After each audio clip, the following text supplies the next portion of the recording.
1, and you are live, Chairman. Thank you. Good evening and welcome to this Central Area Planning Committee meeting on Wednesday, the 31st of March 2021. My name is Councillor Michael Edwards and I am the Chairman of this committee. This meeting is held under new regulations which came into effect on the 4th of April in response to the COVID-19 pandemic. There are just a few housekeeping issues to run through. First of all, please could I ask everyone present in this meeting to ensure your microphone remains muted when not addressing the committee. This will reduce background noises and avoid any unintentional disturbances. This meeting will be hosted remotely via conferencing software, which allows members of the public to virtually attend the meeting whilst being able to protect themselves and others and observe the government's lockdown measures. We are streaming this meeting live as well as recording, and by being present in the meeting, you are giving your consent to being recorded. Members and officers, during each item, please use the hands up function of the meeting to indicate if you wish to speak. I will then invite you at the appropriate time. Members are reminded that apart from points of order or indicating that you must leave the meeting, the chat function should not be used for questions or any other purpose. When speaking and referring to the agenda papers, please ensure you reference a page or paragraph number and keep your contributions as clear and concise as possible. When invited to speak, please ensure you turn on your microphone. Now, if I may ask officers taking part in the meeting to introduce themselves, starting with Mr. Lee. Good evening, members. I'm Matthew Lee, Lead Specialist Place and Chief Plan Officer at Maldon District Council. Thank you.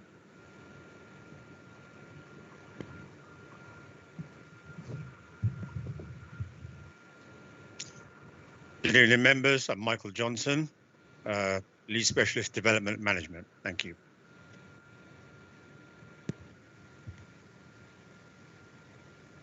Good evening, members. I'm Catherine Matthews, Specialist in Development Management. Thank you. Good evening, members. My name's Katie Fuller. I'm Clerk to this evening's committee. Are there any other officers present? No. Before I call on the clerk to take the roll call of committee members, can I ask those councillors in attendance to introduce themselves, please? There are none. Katie, please can you now carry out a roll call of members to confirm who is in attendance? Thank you. Of course, Chairman. Members, I will take your name. Please could you indicate if you are present? Thank you. Starting with Councillor Miss Beale. Present.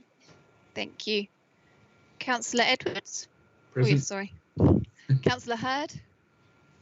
Good evening, everyone. Yes, I'm present. Thank you. Councillor Lagan. Yeah, good evening, everyone. Present, Katie.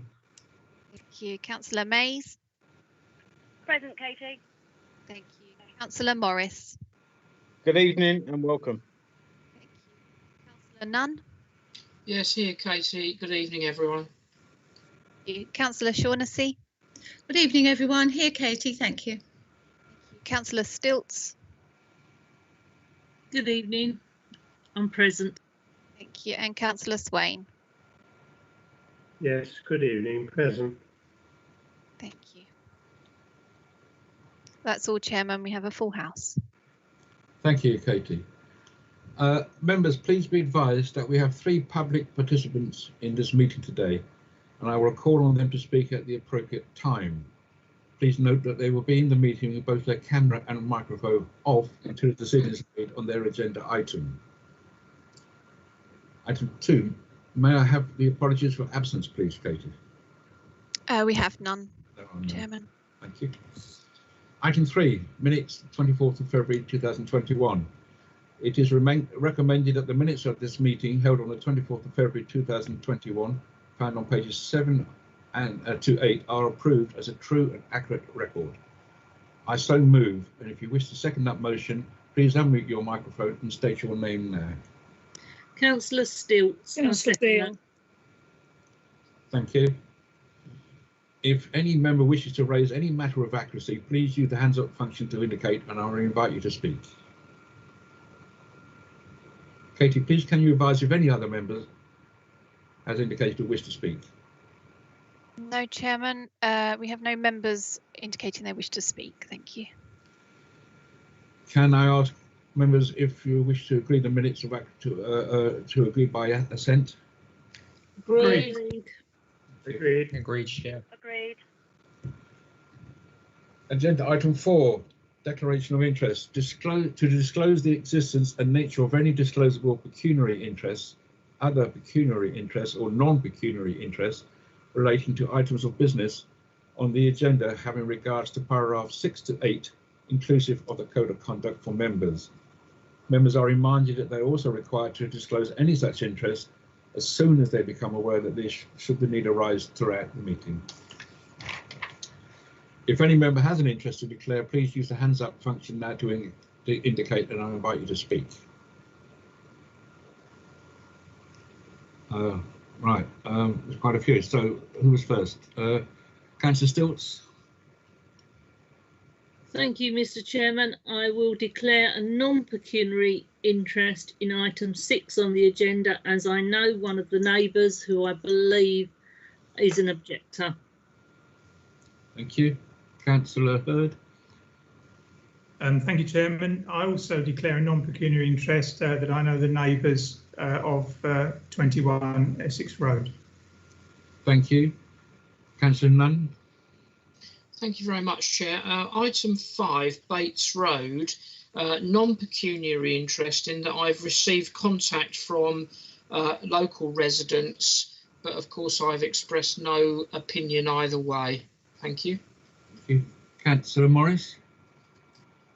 Item 5, I know the applicant, non-pecuniary interest.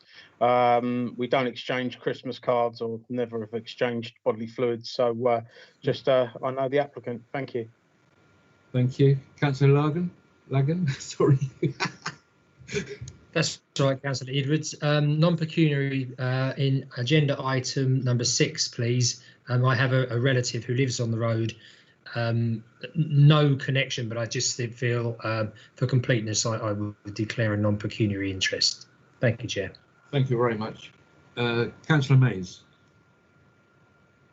Thank you, Mr. Chairman. Non-pecuniary interest in item number 5, as I know the applicant and the agent. Thank you. Thank you. Councillor Hurd, is that a legacy hand? Yes, I'm sorry, Chairman. I'll take that off. Katie, can you advise if any other members have indicated a wish to speak, please? I don't believe there are any other members who wish to raise a declaration of interest. Thank you. Thank you.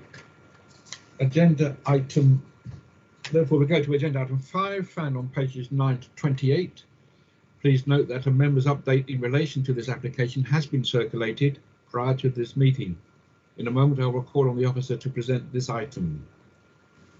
Members, a reminder that if you wish to speak on this item, please make this known by using the hands up function within this meeting. I will then come to you in turn, and please keep your points clear and succinct. Mr. Johnson, please can you present your report? Through Chairman, I'll be presenting this item, if that's Sorry. okay. Yeah? Yeah. Okay. Please go ahead. Thank you, yes. Hopefully I've shared my screen now with the PowerPoint show, yeah? Right. So this is an application for the construction of an open-sided storage barn on land adjacent Heybridge House, Industrial Estate in Bates Road, Maldon, and is a resubmission of a previously refused scheme last year. So this shows the location of the site, and it's, sorry, just bringing up something else as well at the same time. I don't want to miss anything. So it's north of Bates Road, the site's currently vacant. The site is undulating with an existing public footpath located on an embankment which runs along the southern boundary. And the site has a further public footpath running along the northeast perimeter connecting Bates Road to Hall Road and the street to the north. The northern boundary site is adjacent to part of the River Blackwater, And beyond the northeastern boundary, the site is a mixture of residential and commercial uses, which back onto the site, including the Heybridge Inn, which is a Grade 2 listed building. And the nearest residential property is 10 metres from the site and around 20 metres from the building proposed. The site adjoins the Quayside Industrial Estate, which is part of a allocated employment site as part of the local development plan, and is also adjacent to an existing car park. The Heybridge House Industrial Estate is located immediately to the west. The site is in flood zone 3B, which is a functional floodplain, and the Blackwater Estuary Ramsar site is located around 400 metres to the southeast. So that's the existing site and the proposed site plan. So it's proposed to erect around 1,100 square metres of storage and distribution floor space in the form of an open-sided barn to be positioned in the northern end of the site.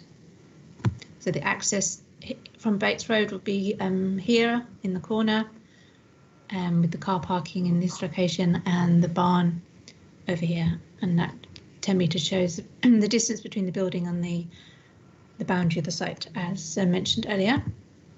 So these are elevations of the building. The building would be nearly 52 metres in length and 22 metres in width. Floor plan, cross section, photos of the site. These were taken last year, but they show the Heybridge Industrial Estate on the left, as it is looking northwest across the site, the top one, and then looking north across the site, the one at the bottom. And then you've got more views looking southeast across the site at the top and looking southwest across the site at the bottom.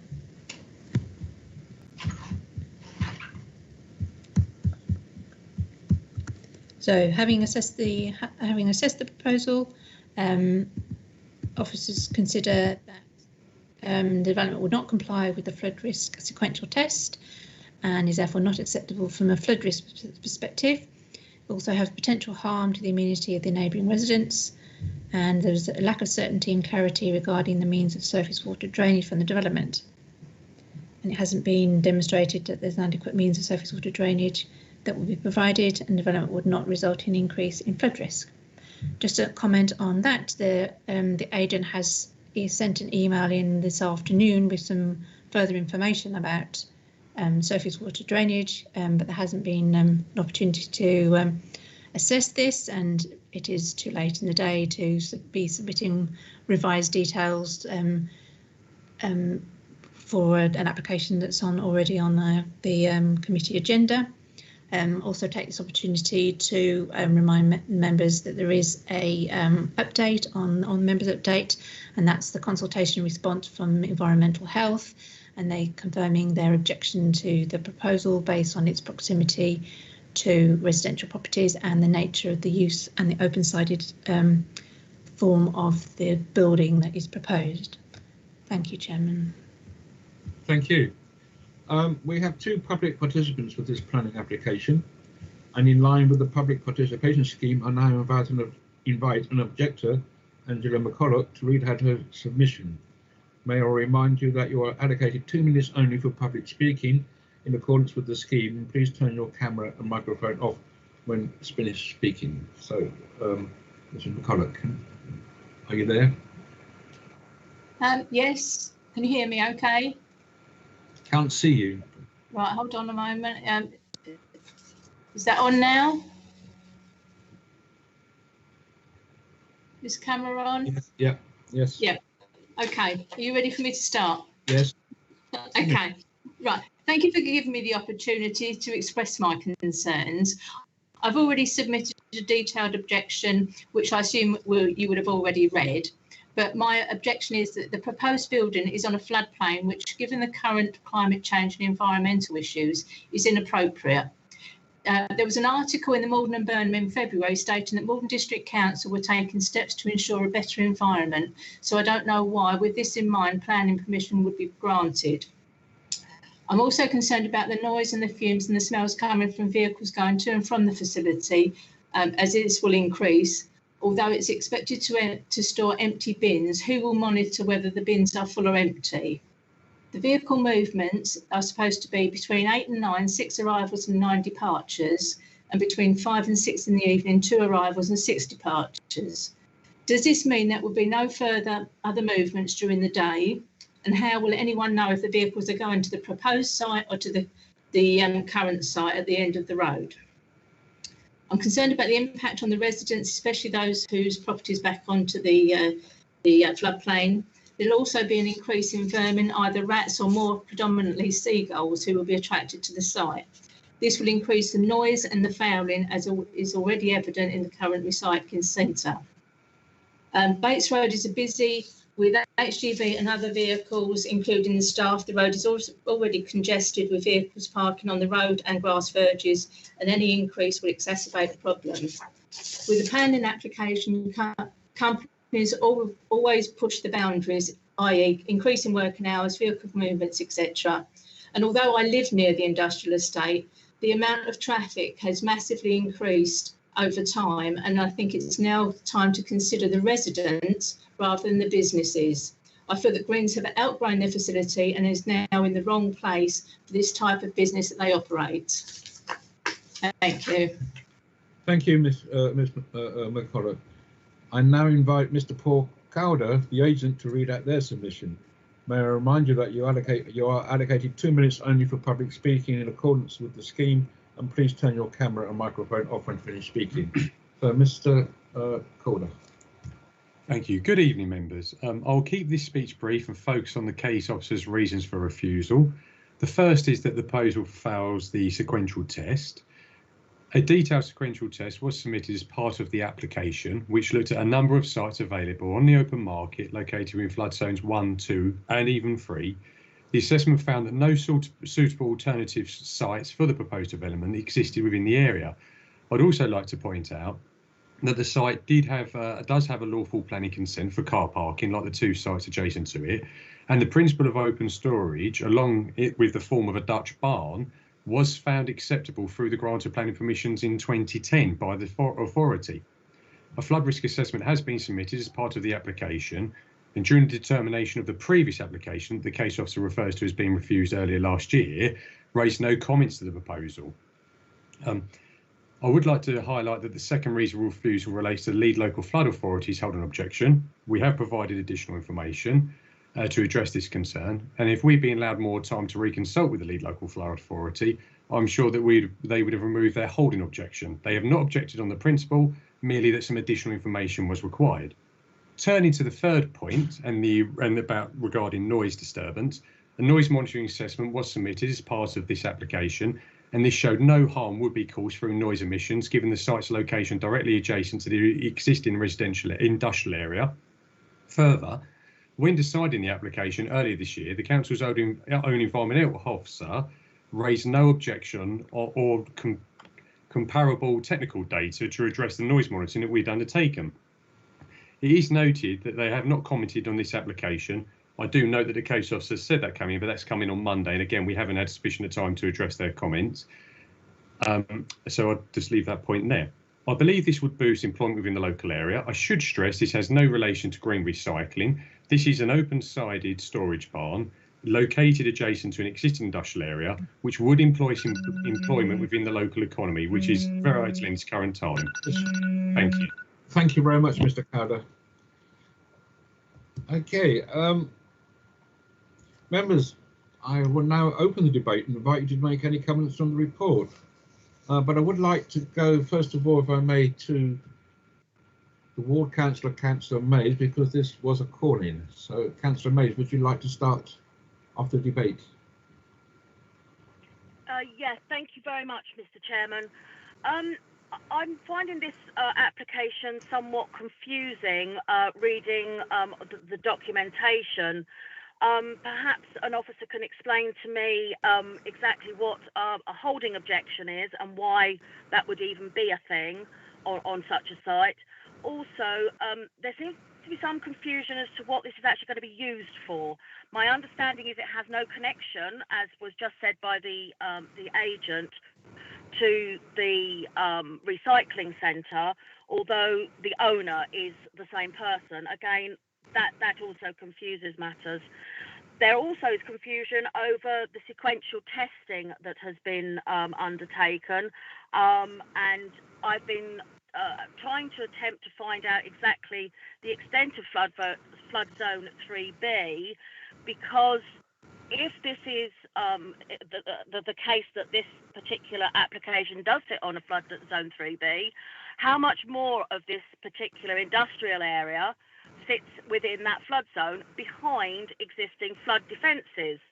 I'm very concerned that this matter has not actually been addressed, or doesn't seem to be being addressed, and there is so much confusion in what I've been reading, both on this application and on the refused application. No mention was there of flood zone 3B on the first application that was refused, yet this is now being put on this application as something that is in existence all of a sudden. Why wasn't it mentioned on the first application? Perhaps you can help me out. Thank you, Councillor May. Can I ask any officers if they can respond to Councillor May's queries? Yes, thank you, Chairman. The first question was about what is a holding objection. So the Essex County Council SEDS team have basically said that there isn't enough information, or there's the wrong information that has been submitted. So they don't. So they are objecting on the basis of the information that's available, but by a holding objection suggests that then the applicant may be able to overcome their concerns by providing more information or tweaking or changing slightly what the information that they submitted. So basically it is an objection, but one that potentially could be overcome with further information. So in this case, holding objection was given, and the agent has provided further information which SEDS have had an opportunity to review, but that hasn't addressed their concern, so they're maintaining their holding objection. Hopefully that explains what they mean by a holding objection. In terms of what it's going to be used for, as part of the application there is reference to different types of uses. In no different documents say slightly different things, but the proposal overall is for a storage and distribution use. It's not for any specific use or user within that use class. So if it was approved, it would be for a general B8 storage and distribution use, not for any particular user or any particular type of use, provided it fell within that use class. In terms of sequential testing and the extent of flood zone 3B, which is a functional flood zone, so in order to do a sequential test, there has to be demonstrated that there's no other land available or reasonably available for the type of use proposed in an area that has lower flood risk. So in this case, the applicant did do a sequential test, but they only considered land that was in the immediate vicinity of Maldon and Heybridge. In the immediate vicinity of the site, and they didn't look at sites further afield or even outside the Maldon and Heybridge area. Chairman, I'm getting a bit intermittent on here. Say again, sorry? Can't quite hear it. It's rather intermittent, I'm afraid. Okay, I'll try and sit a bit closer to the computer. Can you hear me now? Yeah, so the officer's issue is that the sequential test didn't cover a wide enough area, and if they had looked at a wider area, they would have found sites that were in a lower flood risk area, which this development could go ahead on. For example, there are sites allocated in the local plan for employment uses off Wick Hill, which are in flood zone 1, and there are also other sites identified elsewhere in the district. So that was the issue with the sequential test. And in terms of the flood zone 3B, that's a functional flood zone. The Environment Agency didn't provide a consultation response as part of the previous application, but they did as part of the current application, and as part of their response to the current application, they have advised that the site is within the functional floodplain, or confirmed that it is within the functional floodplain, and that explains why officers are now talking about it being flood zone 3B rather than just flood zone 3. The last application and this application, the site has always been identified as being at a high risk of flooding, whether it was functional floodplain or not. And the same process would need to be gone through in terms of sequential test, whether it was 3A or 3B and then the functional floodplain. So it has changed slightly, but the conclusions are still the same. Much of the adjacent industrial estate is also within the functional floodplain, but as part of the allocation of that site, as part of the local plan, this a sequential test would have been gone through as part of identifying sites within the local plan and identifying them. And basically, the adjacent allocation was for the existing industrial area.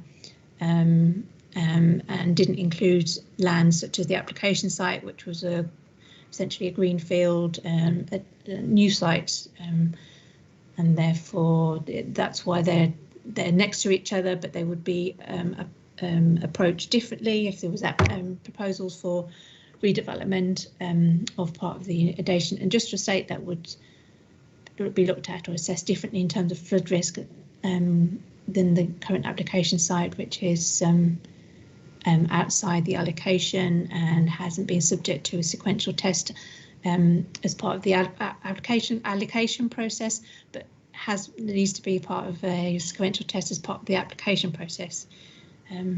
Hopefully that gives members enough information without going into too many details. I think I've answered or tried to answer the queries the queries that Councillor Mays has raised, but if not, please let me know and I'll try again. Thank you.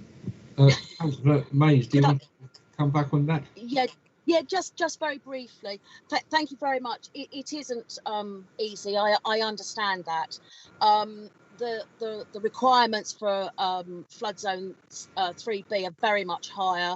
The limitations on what this land could or couldn't be used for are very much reduced with flood zone 3B. Basically, you're looking at anything to do with the water and water activities. The site has had extant planning permission as a car park. And I don't quite understand why an open-sided barn would cause so much harm to the site that could already be a place to store cars.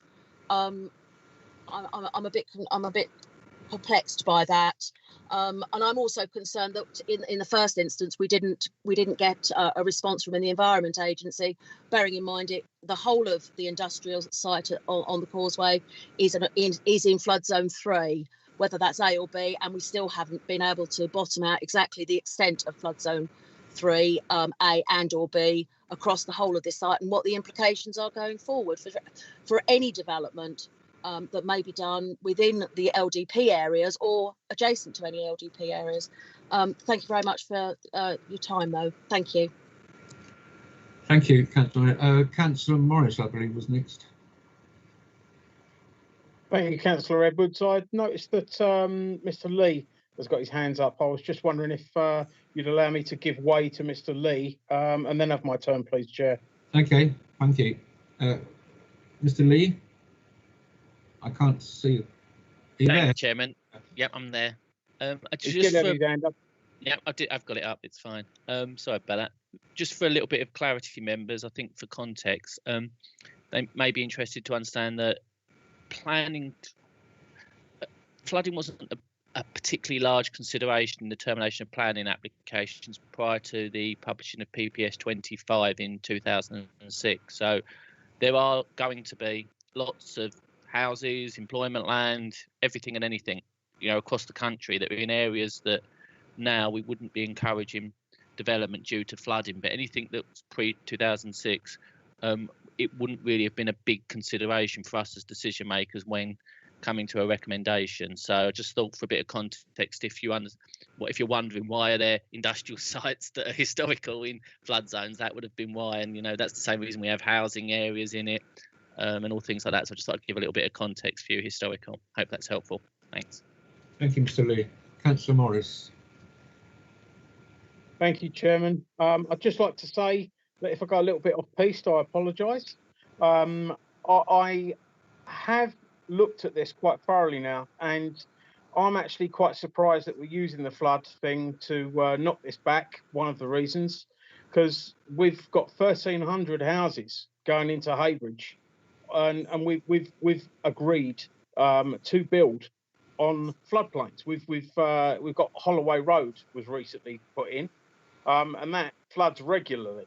So it just sort of like smacks a little bit that we won't let a business expand to basically, put an open-sided barn on their car park. What I would remind members is that Heybridge is growing massively. We've got hundreds of houses going in. If you include the houses that are going to be on the bypass, we will have thousands of houses going in. These houses are going to need services, and refuse is one of them.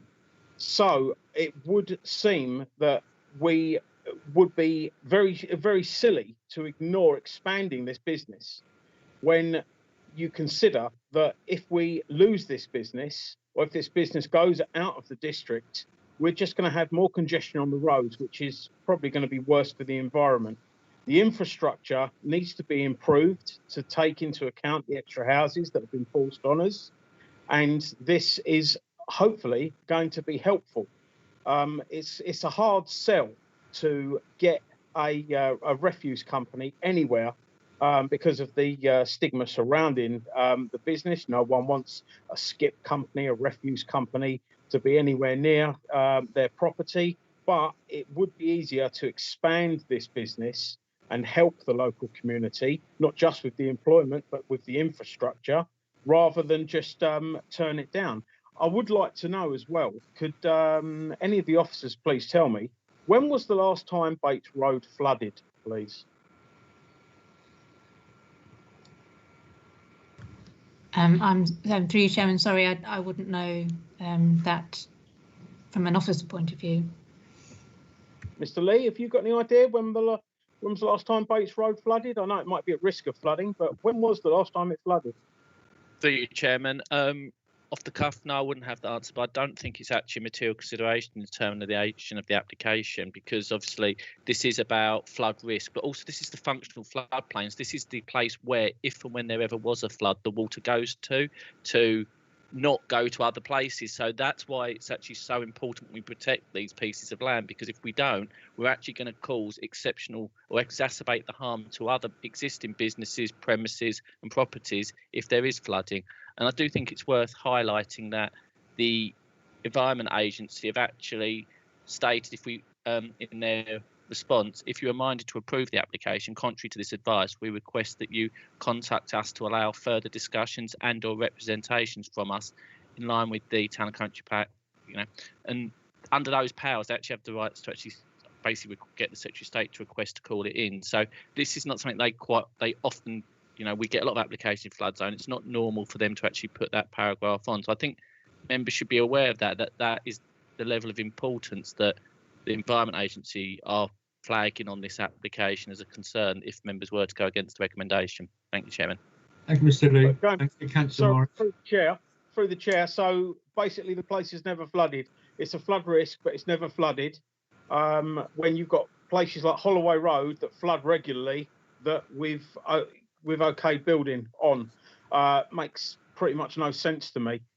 What I do believe we need to do is explore exactly where this information is coming from, and get to the bottom of that one, because if the place has never flooded before, how can it be a flood risk?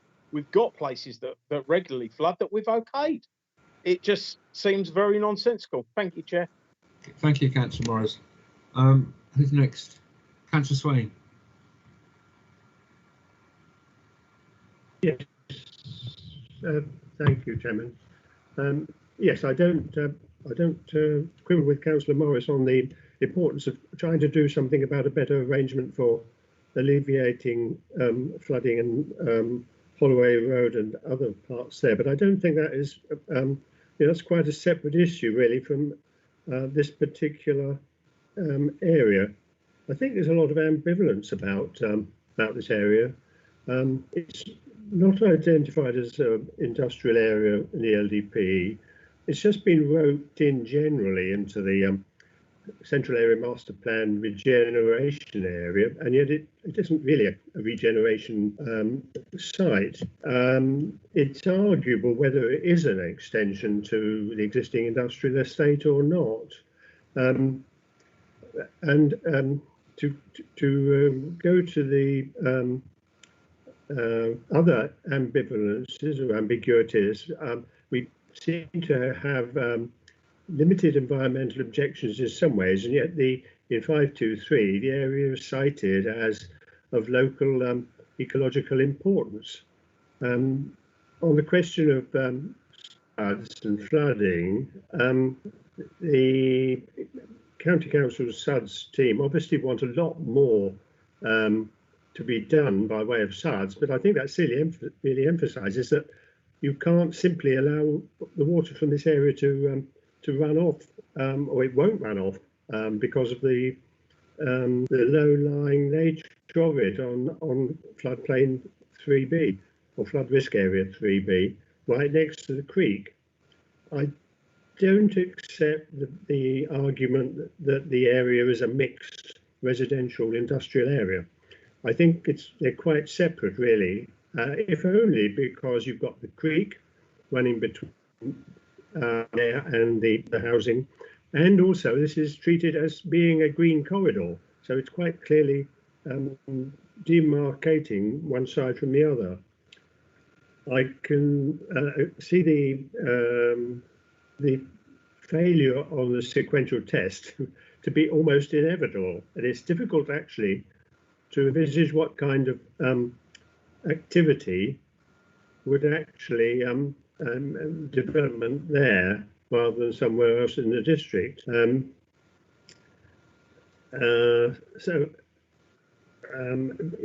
doesn't. It looks like we don't really know. I mean, the amount of employment involved is fairly minimal. We don't really know what the best use of this land really is supposed to be, but it doesn't look like it's as an industrial area or industrial site because of all these problems. So I accept all these grounds that the officers have put forward for refusal. I think there would be harm to neighbours from this open-sided barn and activity there. Now, I think it obviously fails on this sequential test. The SUDS demanded are so much more than the present that simply underlines the flood risk, and I think it's made standards of dealing with flood risk in areas like that have increased. There is also the unspoken question about contaminated runoff from areas from vehicle oil, fumes, tyre deposits and so on, and where these would go. This doesn't seem to be tracked at all, but presumably it would just simply run off into the creek as a contaminant. So all in all, I would endorse the officer's refusal for this application. Thank you, Councillor Swain. Councillor Hurd, waiting. Thank you, Chairman. Just a couple of questions. On page 13, it talks about a lack of certainty and clarity regarding the means of surface water drainage. It does say on page 22 that the SUDS team object to this, but is it because they've put forward two plans and they haven't decided which one it is. And my other question is on page 27, and this relates to the sorry, I've got to go to page 27 now. The development has the potential to cause harm to the occupiers, and then it says particularly due to noise disturbance. Are there any other potential causes of harm other than noise, please? Thank you, Chairman. Thank you, Councillor Hurd. Can any of the officers assist with that, please?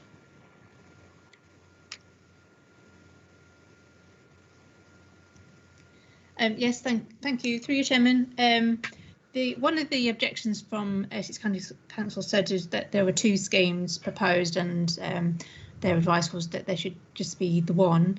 But they also had criticisms of both schemes, whichever one the applicant chose to pursue.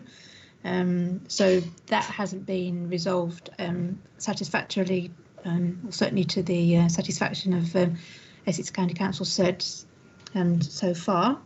In terms of other issues other than noise and neighbours, I mean, other issues have been, the potential issues have been raised in terms of smells or odours, depending on what is actually stored at the site.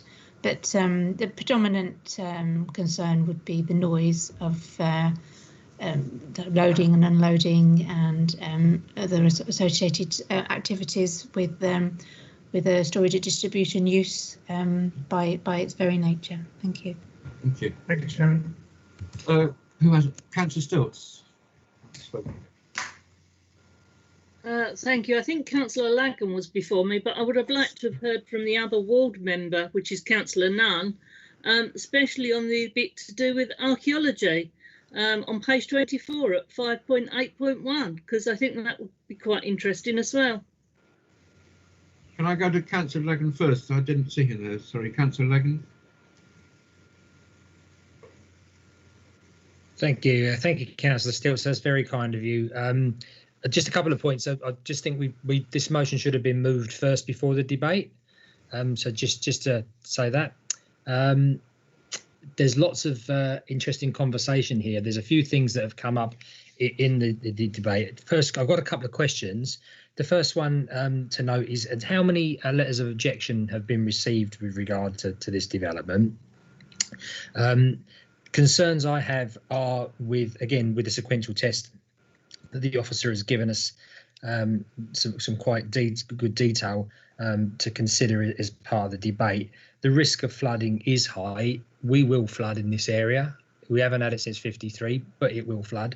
The advice and information that Mr. Lee gave us with regard to historical decisions and planning, that's upsetting and sometimes distasteful for us, but we can't consider that as part of this application. I'm concerned that in the officer's report, in the addendum at 7.3, one of the areas where they talk about was that the EA may not allow acoustic barriers, so there is noise going to be produced from that. And in our main report, in section 5.313, it talks about the development would have a materially adverse impact on the setting of listed buildings. So from a heritage and an environmental aspect, it will cause harm. But more concerning to me is 5.4, the impact on the residents, because it talks in 5.4.3 quite clearly that our own policies, D1 has improved in the LDP to ensure that protect the amenity of its surrounding areas, taking into consideration privacy, overlooking, outlook, noise, smell, daylight, visual impact, pollution, so on and so forth. So this would contravene, if we supported this, our own policies. So they're concerns that I have, especially for the people that are around there, the bulk and the size of the proposed development, and I'm minded to support the officer's recommendation for refusal. Thank you, Chair. Thank you, thanks, Councillor Stilts, for giving way. Councillor Lagan, can I, sorry, Mr. Lee, can I just ask you to clarify the reason why we no longer need to require a motion before debate? Through you, Chairman. Yeah, row back slightly, yeah. So I wasn't expecting to have to give a comment on the process. Part of the restructure and the whole way that we started to deal with committees obviously did slightly change, and the planning committees have been basically treated the same as a lot of the other committees in this new process. But there is a slight difference between a planning committee and one of the normal committees, because actually members at the moment are discussing the proposal, not the officer's recommendation, which is different to a normal committee where you are discussing the recommendation of a report. So I know it might seem like a bit of a, it's nothing really different, but it's just a sort of a point of clarity. So members at the moment are not actually discussing whether or not it should be approved or refused per se. They're just discussing the merits of the proposal. So there is a slight difference. So that's why there's no longer a need to move the officer's recommendation first for a planning committee. Hope that's explained some of it. Thank you, Chair. If I may just come back for that, Mr. Lee. Thank you. I'm always here. Every day is a school day. Thank you. Councillor Bill, sorry you've been sitting there quite a long time. Your hand up. Yeah, thank you, Chairman. This for me is all about flooding as well. I mean, call me old-fashioned, but it used to be a riverbed. Well, it used to be a creek, and the Environment Agent thought it was cheaper to actually block that off rather than actually maintain that length of water. So it was actually flooded by the River Blackwater. It is an area of ecological importance, and the last time we had loads of rain, I went down and took pictures of this site, and well, I don't know what you want to call it, stream normally, but it actually turned into a torrent, and it was about 8 inches from the level of the site that is actually currently under the planning now. So I mean, it got pretty close to flooding the whole of that area. The reason Councillor Morris asked, has Bates Road ever flooded? Well, no, it wouldn't, because that was all part of the river. And obviously we've had a lot of changes with climate change, but that's the reason for the embankment behind the industrial estate. That's why it will never flood, because it is basically, it's a flood attenuation. That's what it was basically there for. And it is supposed to be maintained, because I've actually had Environment Agency down there clearing the creek because it was so congested with beer barrels and everything else. We've had 10 objections. That was another question someone else asked. And the 10 metres from site literally is the other from the path. It's literally just across the stream that it is at the minute. But it's not practical for any sort of business. It really ought to be, I don't know, a park of some sort. I mean, they've already ruined the aspect with the animals that were there, because they've basically cleared the site already. They've already put an entrance road in. So they've basically started already. And I mean, the property, you're going to have them vehicles right up near enough, right opposite where all of the private accommodation is.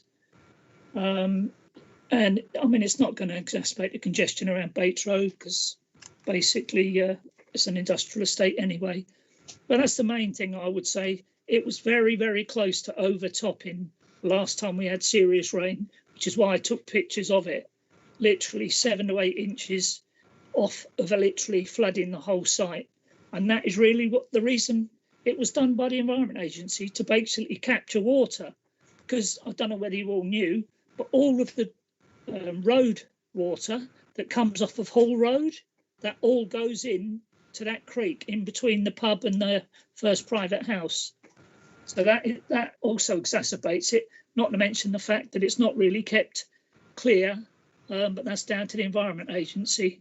So yeah, I mean, it's a real issue with flooding. It really is. Okay, thank you, Councillor Bill. Councillor Nunn, you were invited to comment. Did you want to comment? I was asked about the archaeology, Mr. Chairman. I didn't raise my hands to discuss the recommendation because of the point that Councillor Lagan made, that it hadn't been moved for debate. but Mr. Lee has clarified the position there. So we're not actually talking about the officer's recommendation at the moment, are we? We're just talking about the application. In terms of the archaeology that Councillor Stilts has asked about, the ditch that we know of today, some people have referred to as Heybridge Creek, was originally the main channel of the River Blackwater. You know, what we think of nowadays as the Blackwater runs from Bradwell all the way to Maldon, up to just short of Fallbridge, and into the area that we now know as Heybridge Creek. That was the main channel of the river, and it had a strand, which is a beach, roughly where Heybridge Church now stands. The causeway regularly flooded on the tide in the 18th and 19th centuries as well. So in terms of archaeology, there is a lot to take into account in terms of the riverbed.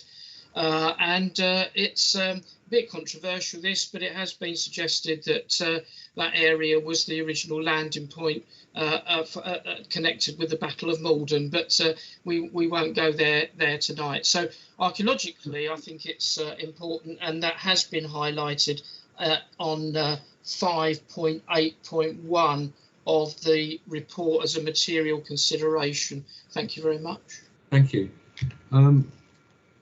Councillor Morris, is that a legacy hand or a new one?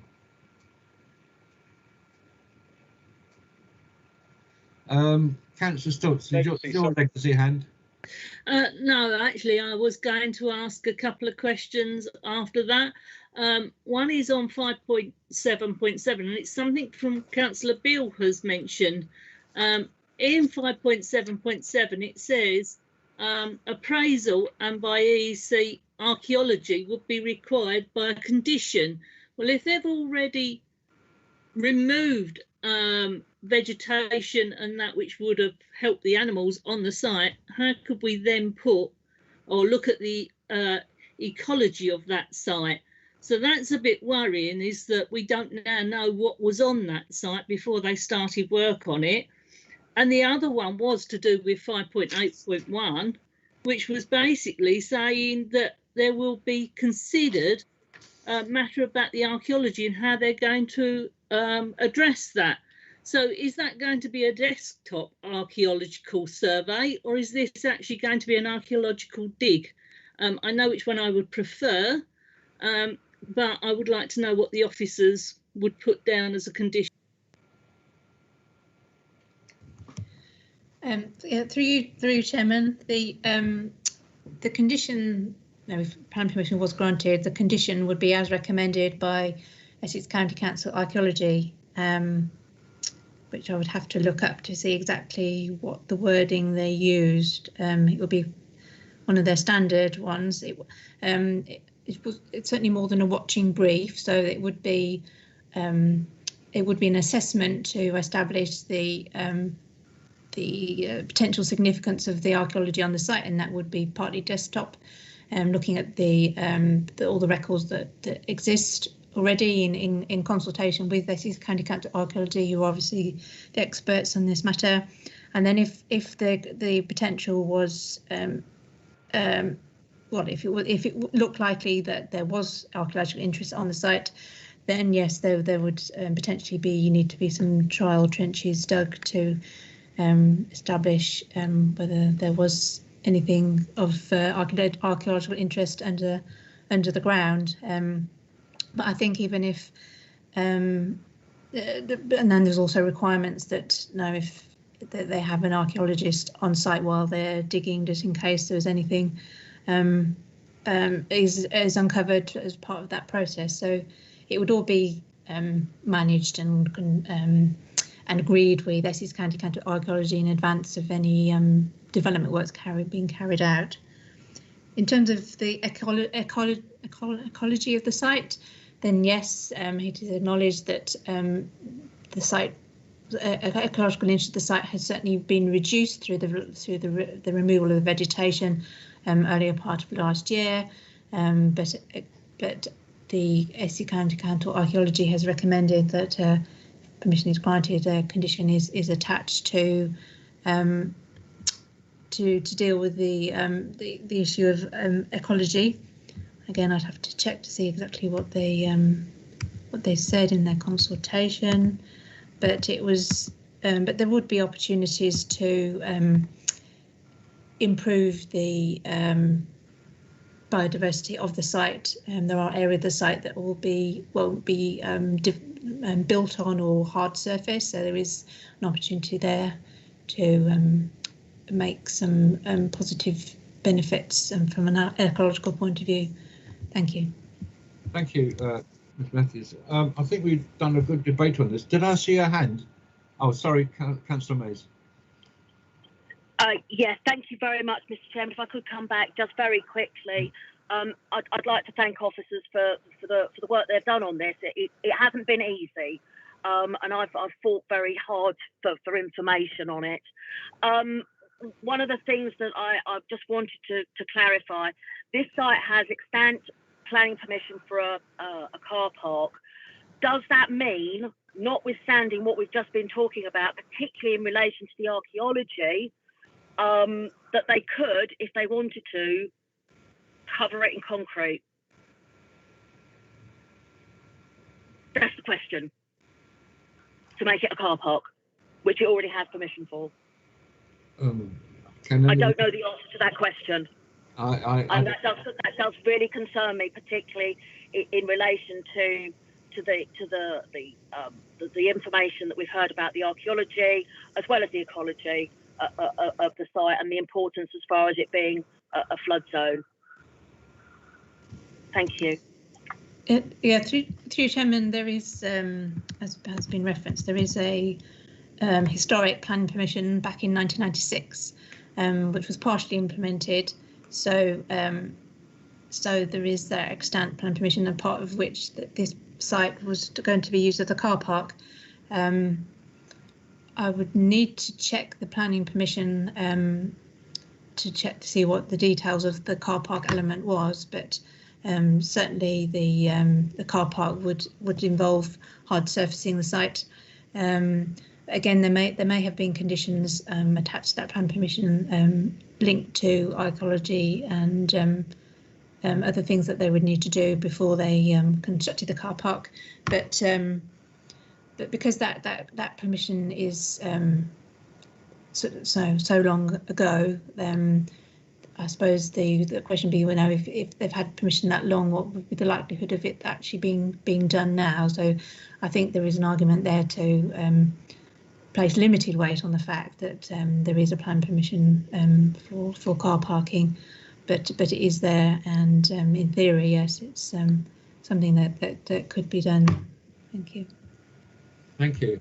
Okay, I think Chairman, can I just quickly comment on that final point? Sorry, just to echo what Ms Matthews just said, and just give members a little bit of case law in relation to fallback position, which is what an extant permission is a fallback position, and that is a material consideration for the determination of any application.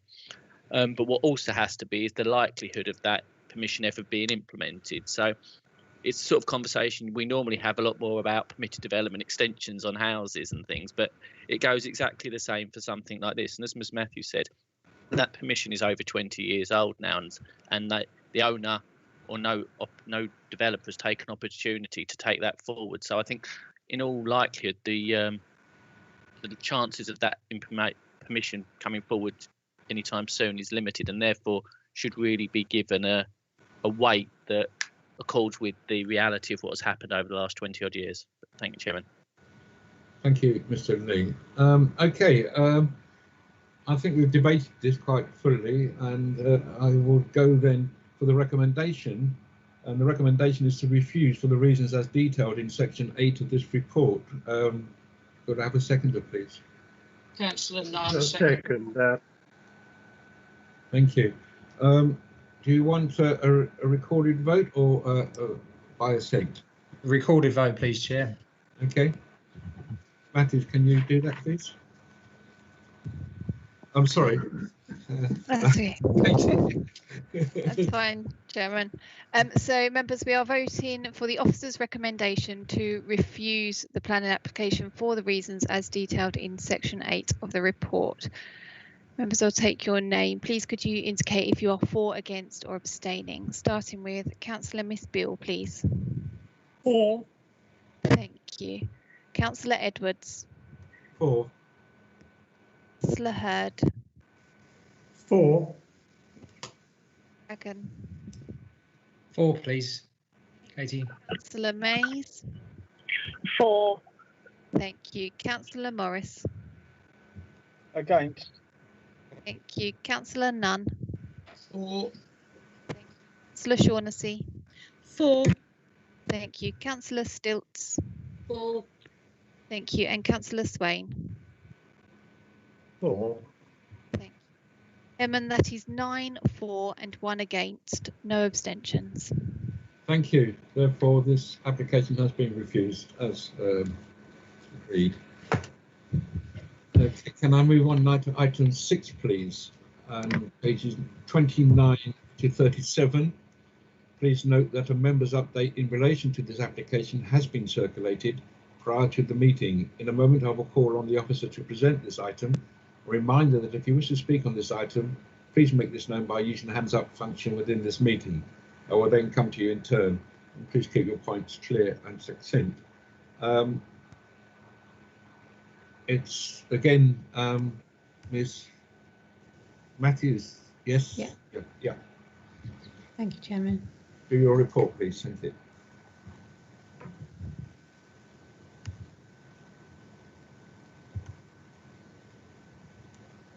Okay, so this is this is an application for a single-storey front, rear and side extensions at 21 Essex Road, Maldon.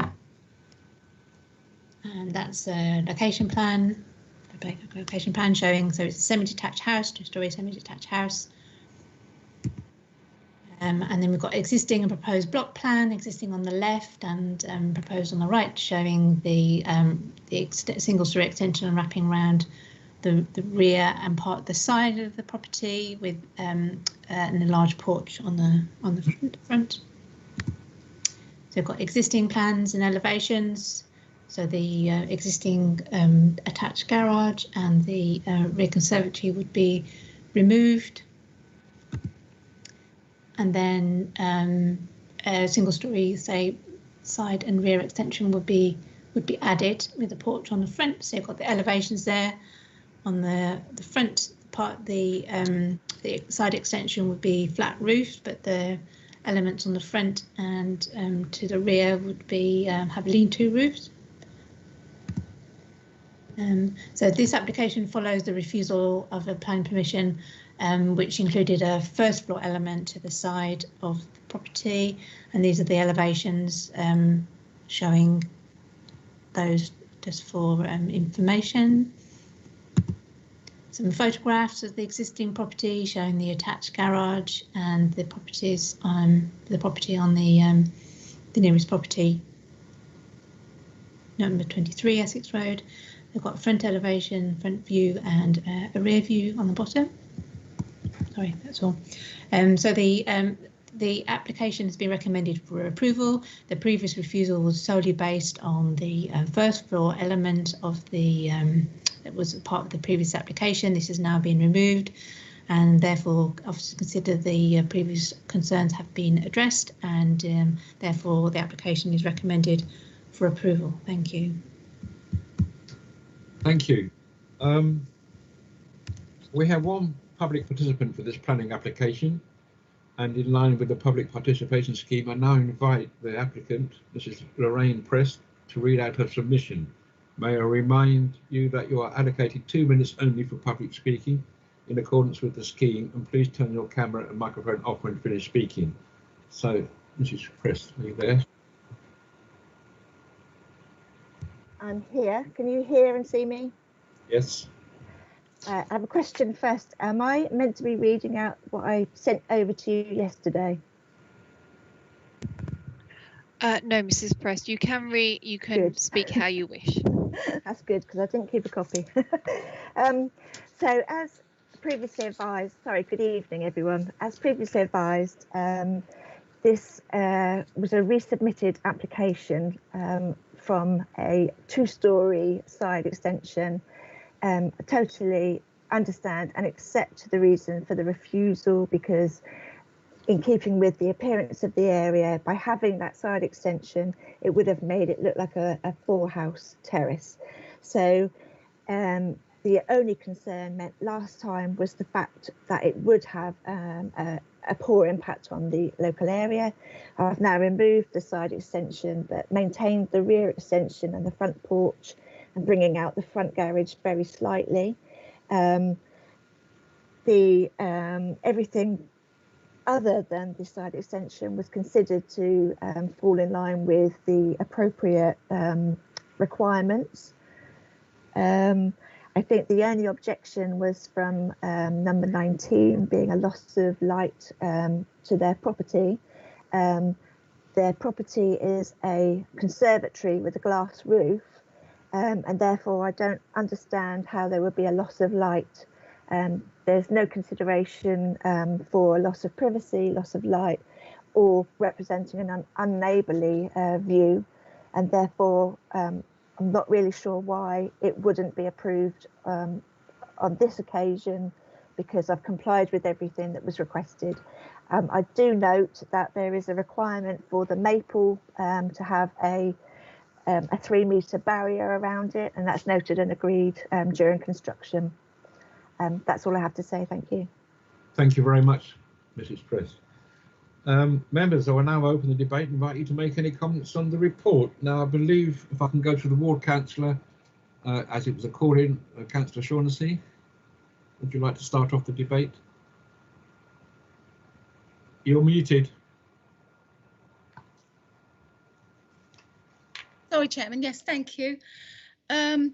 The concern is indeed not with the porch or the side extension, but the back section of the extension, because of loss of light for I believe it's number 19, the neighbour, and I believe they do have high windows on that. Councillor Shaughnessy, can I just interrupt you? Sorry.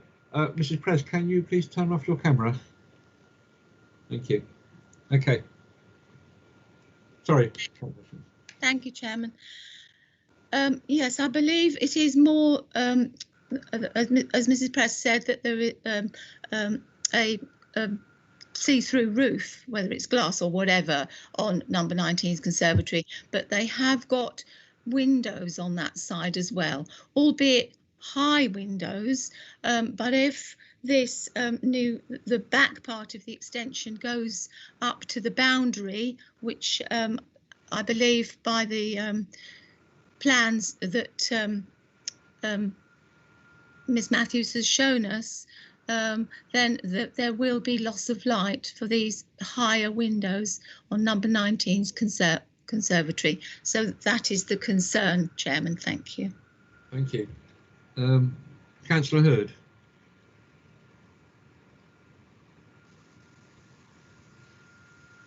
Thank you, Chairman. I'm looking at page 34, and it's at 5.3.4. And this is in relation to the extension would sit on the shared boundary with number 19 Essex Road.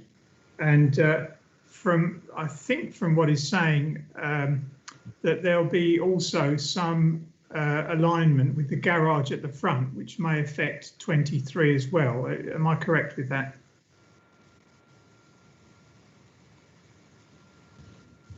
Through Chairman, it might be useful maybe for me to share my screen again, show the proposed block plan.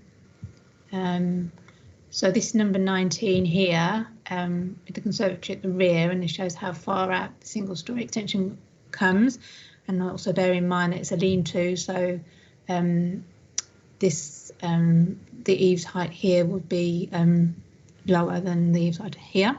And then in terms of the garage, and that's shown to be in line with the neighbouring property and doesn't come out further than the neighbouring property. Right. Hopefully that answers the question. Yes. Okay. Thank you. So I can't see any planning issues in relation to this, but what I would ask that if my members are minded to approve this application, that one of the conditions of this proposal would be that any work should not impinge upon the neighbouring properties, and obviously any damage would have to be made good. So that's a condition I would request, Chairman. Thank you, Councillor Hurd. Mr. Lee, your hand is up. Yeah, through you, Chairman, I thought I should just comment on the point just raised by Councillor Hurd. That would fall under the Party Wall Act and would be civil legislation and wouldn't be something we could impose a condition on. It's a separate matter to a planning matter. It's not. There's law in place that you're not allowed to damage your neighbour's property while extending yours. So that it's not something we would be able to enforce. It wouldn't meet the 6 tests of the conditions. That'd be my suggestion to members. Right. Thank you. Okay, thank you. Do you want to come back, Councillor Shaughnessy? If I may, Chairman. Yes, thank you very much. I would like to ask either Miss Matthews or Mr. Lee if they know of these, as I say, upper windows on the conservatory of number 19. We were shown a photograph of it at Town Council planning, and it was of great concern to the councillors at that meeting. So I would like some clarification on that, please. I do believe them to be there. Thank you.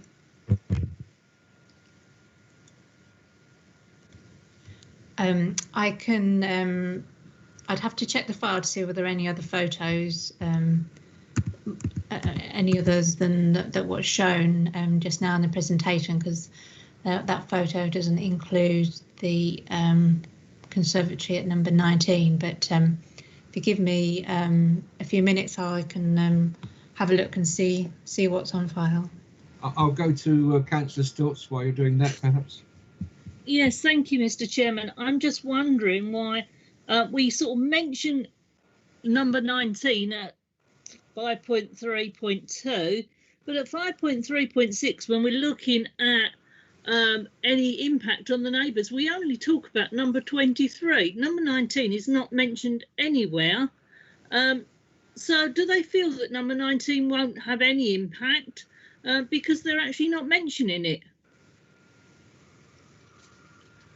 Through you, Chairman, isn't that mentioned in 5.3.4 of the officer's report? Yeah, it is. Number 19. Yeah. They've both got separate paragraphs to deal with each property separately. Mm. Oh, yeah. Thank you, Mr. Lee. Yeah, it has. Okay, so Matthews, are you any luck?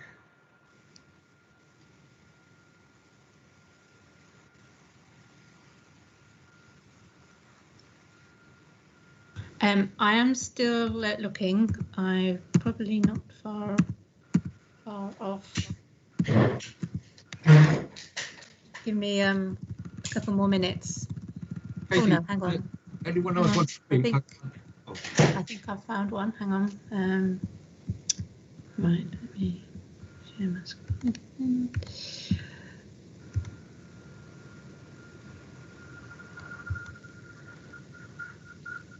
Can you see that? Yes. Is that visible yet? Yes. Yes. So that's a view standing on the application site first floor level, looking down into the garden, and that's the conservatory that I think has been referred to with the high level windows above the brick wall. Yes, through you, Chairman. Yes, that's quite right, Ms. Matthews. Okay, thank you.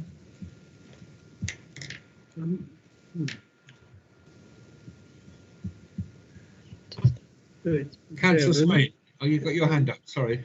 Can I just clarify there? Did Miss Matthews say there are windows along the side of the conservatory there, or above fence height? Yes, I think I'm still sharing my screen. So you've got the fence line beyond the neighbour's extension. You've got a brick wall here, part of the wall of the side of the conservatory, and then along the top, just below the eaves of the conservatory, there's a row of windows, albeit they're very, very small windows because they're between the eaves of the conservatory and the top of the wall, and the wall appears to be higher than the height of the fence. Mm-hmm. Where would the roof of the side extension actually be then in relation to those windows? It's a sloping roof, isn't it? Yes, let me see if I can.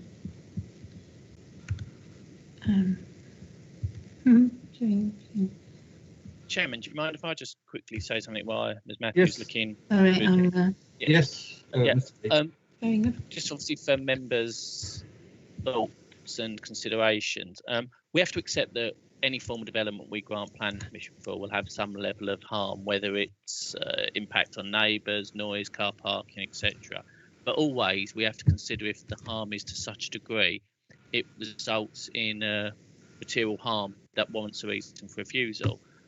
When it comes to impact on neighbours, one of the important things is impact on their ability to enjoy their own personal property, which is fair enough and is a material consideration.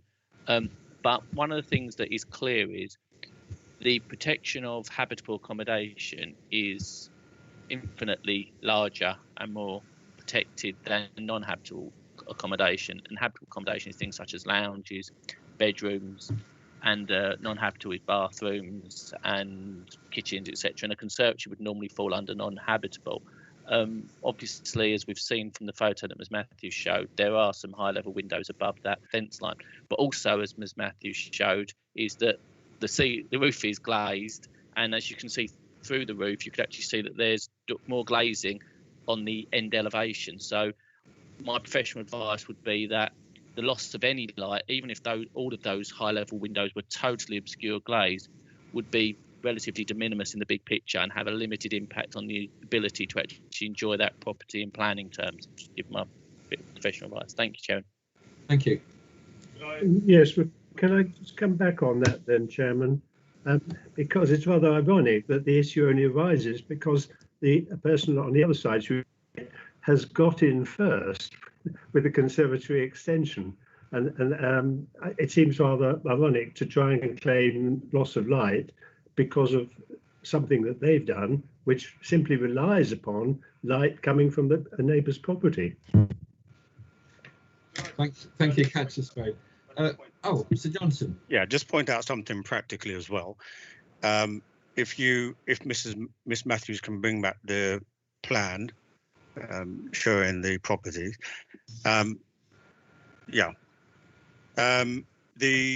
the extension extends from the back wall of the main house. It replaces the existing conservatory. It only extends 1 meter beyond the flat roof, single-story element of the adjoining property. So there's only 1 meter of the new extension which extends into the side wall of the conservatory, and that is the sloping element. So it's an element that is lower than where the side windows of the conservatory. So in practical terms, there's going to be very limited, if any, impact on that on the windows of that conservatory. So just from a practical point of view, that should just be borne in mind. If not all, but significant amounts of those side windows will remain unobscured by the extension. Thank you, Chair. Thank you, Mr. Johnson. Councillor Shaughnessy, is that a legacy or did you want to come back? If I could briefly, Chairman, thank you. I would like to thank Mr. Johnson for pointing that out, and I certainly hope that that is the case. But I hope that you haven't felt that I've brought this called this in, without cause, because I was worried about those windows. But if they are not, as I feared, going to be completely obscured, and then I take Mr. Johnson's explanation, and I thank him for that. Thank you, Chairman. Thank you, Councillor Shaughnessy. Okay, the recommendation is to approve. Can I have a seconder, please? Second. Councillor Beale. Thank you. Do members want to approve this by assent or recorded? Agree by assent. Yes, everyone? Agreed. Agreed. Agreed. Agreed, Councillor Lagan. Agreed. Agreed, actually, Chairman. Thank you. Thank you very much. Okay, item 7, any items or further items of business? There are none. Members, thank you for your contributions, and members of the public, and I can draw the meeting to a close at 7:20. As the meeting is now closed, members are advised not to enter into any further discussions on this forum and to please leave the meeting promptly. Thank you very much. Thank you very much, Chair. Thank you, Mr. Chairman. Thank you, Chairman. Thank you, Thank Chairman. you. Thank you, Chairman.